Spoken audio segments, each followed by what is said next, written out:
There's a reason every company is so hyper-focused on innovation, because when you get it right, it can provide the defining edge, the big idea that puts you over the top. Bringing in the human centricity to the whole design process itself, I think that's going to help us innovate and come up with creative solutions to the problems that we are sensing right now.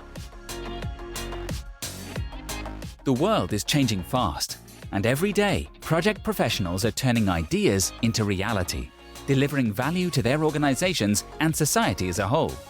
On Projectified, we'll help you stay on top of the trends and see what's ahead for the project economy and your career. This is Projectified. I'm Steve Hendershot.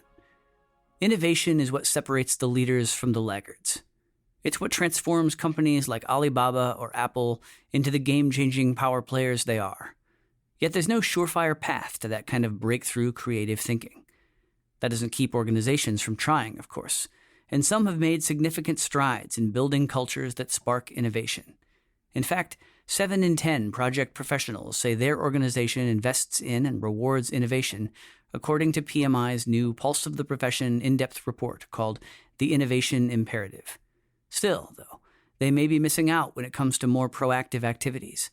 Only 1 in 4 orgs required teams to dedicate time for innovative thinking and idea generation. Just 21% of project professionals were familiar with the concept of citizen development, and only 19% of organizations hosted a creativity lab or hackathon. Today, we'll meet a couple of project leaders working to foster innovation within their companies, and in very different industries. First, software, which has built a rep for unconventional thinking and bleeding-edge ideas, and then construction, which is traditionally more cautious in its embrace of new ideas. For good reason, I might add, because there's no equivalent of a post-release firmware upgrade for a skyscraper. Our sponsor for this episode is pmtraining.com. From live virtual classes to online courses available on demand, PM Training equips students to earn PMI certifications, including the Project Management Professional, or PMP. And Projectified listeners are eligible for discounts of up to $400 per class. Just enter the link pmtraining.com/podcast. Now, let's begin in Bengaluru, India, where Vidhya Abhijith is a co-founder of Codewave Technologies, which leads digital transformation projects for clients such as Microsoft and 3M. She's also a member of PMI's Future 50, a group of young project leaders making their mark with bold thinking and bold projects. Vidhya told Projectified's Hannah Schmidt why she believes design thinking and innovation are linked and how teams looking to innovate need to focus on people. What are some things project teams need in order to be innovative? I think at the heart of it is to have an open mind and to be open to change, adaptability and agility, demonstrating that through our day-to-day work. That's sort of core to how we are transforming as individuals, teams, and as organizations, and at large as a civilization, right? What are some ways that you think design thinking really helps spur innovation? Design thinking is all about listening. I would say it all comes down to how keenly, how sharply you can observe the user, observe your subject, mirror the state of mind of the subject, and ask relevant questions. To me, it all comes down to listening skills and mirroring skills, the art of empathizing with the other person's context. It also requires you to vividly imagine the environment in which your subject operates, the environment in which the subject takes decisions, and also what drives human behavior, what drives your subject's behavior in certain contexts, in certain environments. How can project leaders innovate while still keeping the focus on delivering value to customers? You have to be open to ideas coming from anywhere, from any stakeholder who is involved in the project. Ideas could come internally from the team or from the customer's team or from the customer's customers. It could also come in from a latest market announcement. So keeping our eyes open and keeping our minds open to learn from our everyday observations on the project. What about team members? How can they push or encourage each other to workshop new ideas? So we'll have to look at how a team is formed, right? We have to start from the basics. How does your organization respond to demand? What is the first thing you do when you receive a market demand? The first thing often organizations do is put together a team. Now, can we bring in more autonomy? Can we let team form on their own? Can we take teams' inputs on whom to onboard and whom do they think is best to productize that particular solution? Because we are asking teams to be agile, we are asking individuals to be agile. So the roles need to change as well. The managerial roles would have to take on the role of being a coach or a mentor who constantly observes the gaps within the team and also senses the needs and anxieties of people and sort of give directions to lead them to collective outcomes. So now the roles change, the way people put together the team changes. That's how I think we can slowly nudge that innovation mindset. Be open to all the micro decisions you make on the project, be it from team composition, team structure, or dynamically changing the team composition on the go as you deliver work. Be open to have cross functional roles instead of people being confined and limited by the boundaries of their job descriptions and roles. I think also being open about role boundaries itself. The boundaries are blurring these days. Having an engineer question the why and sort of give us ideas on where a software could automate a process, or designers could think about the neuroscientific reasons why the consumer is behaving in certain ways. I think cross functional roles and being open to it can also help. In what industry do you think we'll see the most innovation or disruption in the next 5 to 10 years? I can see disruption happening in education, healthcare, and also retail. Right now, education is completely becoming online. There is e learning and there is adaptive learning, which is education delivered with very high levels of learner centricity. People can just learn online at their own pace. Again, healthcare, a lot of healthcare is coming home. There is video consultations happening. So I think in every industry, there's digitization happening at multiple levels. And this virtual experience of connecting with service providers is just changing the game for a whole lot of industries. Retail, I can't remember the last time I went to a store to buy something.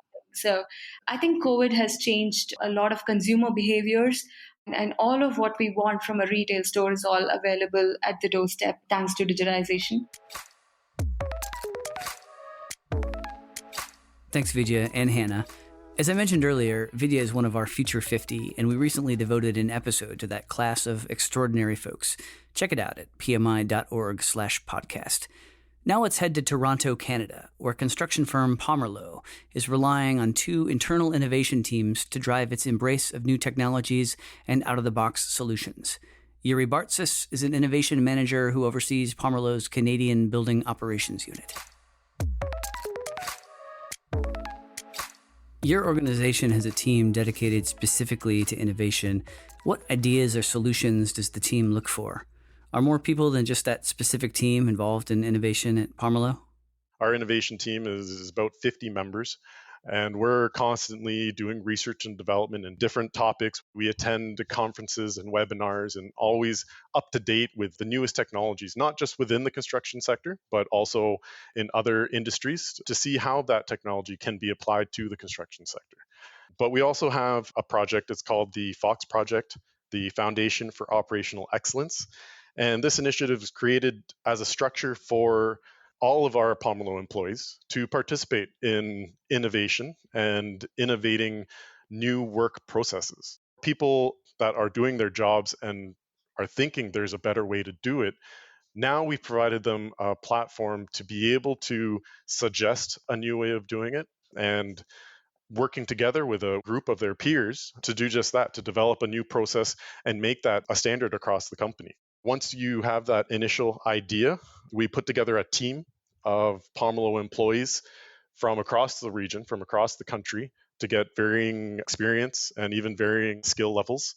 And this task group works together to develop a best practice that can be used and deployed across the company. So the Fox initiative, having that as a structured platform for internal developments for anybody within Pomerleau, really opens the door for improvement and adaptation. Let's dig into that a little bit. With the Fox project, how do you evaluate different ideas? And how do you decide which solutions will work across the company? We do have an executive committee that does review the different ideas that come into the FOX program. The idea goes through 4 steps of development. There's that definition stage, which is from that initial suggestion, definition of how to solve that problem is created.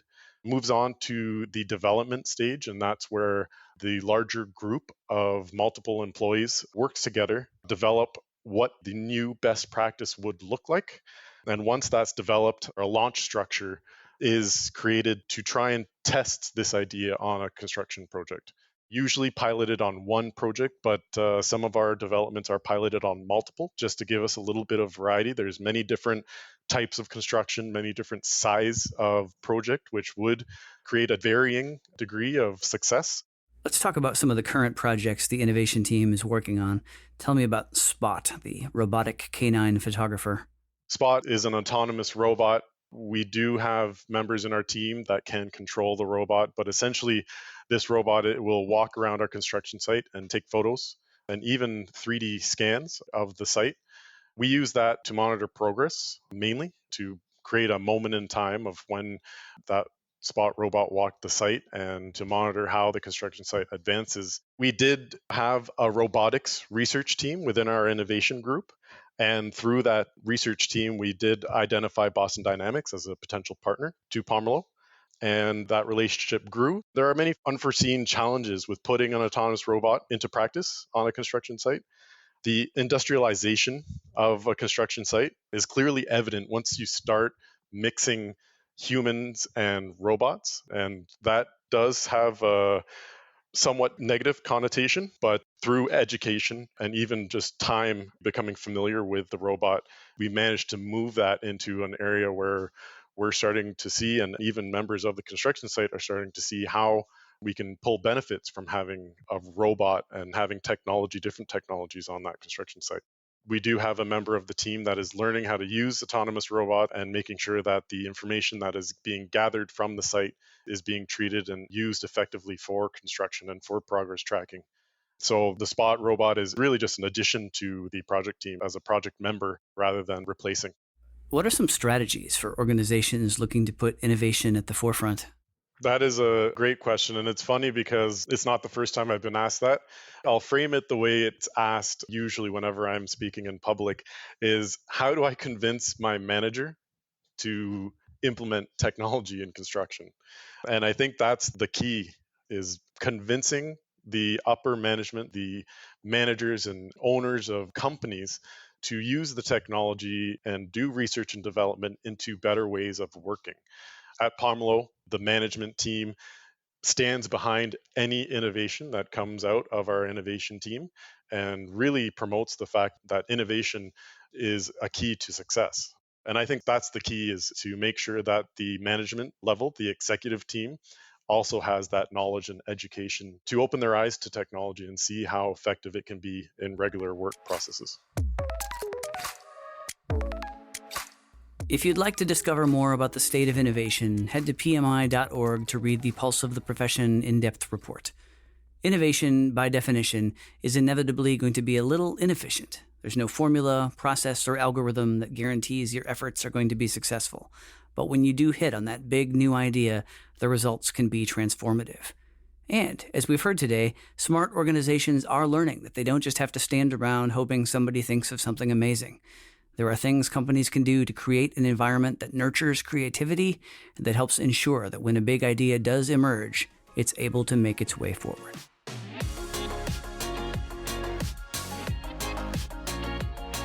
Thanks again to our sponsor, pmtraining.com.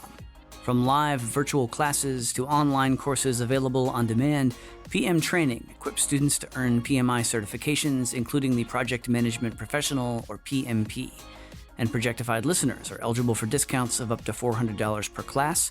Just enter the link, pmtraining.com/podcast. Thanks for listening to Projectified. If you like what you heard, please subscribe to the show and leave a rating or review. We'd love your feedback. To hear more episodes of Projectified, visit Apple Podcasts, Google Play Music, Stitcher, Spotify, or SoundCloud, or head to pmi.org/podcast.